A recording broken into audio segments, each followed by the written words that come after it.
Hey, what's going on, guys? So for today, I will show you how you can create sound effects using Artlist AI. So let's start. So first, make sure you're logged into your Artlist account.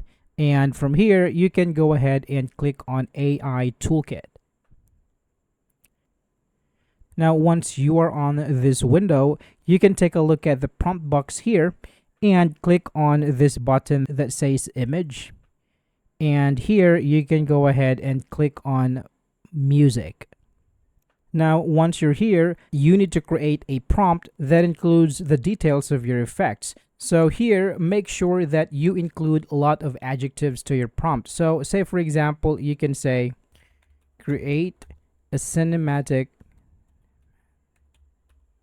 transition whoosh sound, fast air movement, sharp, clean, powerful sweep. And then you can say, and make it 2 seconds long. All right, so after this one, you can go ahead and click generate, and this sound effect is going to be generated for you. Now, if you like it, you can then import it and use it in your projects. All right, so that's it for this video, guys. Thank you so much for watching, and I will see you on the next one.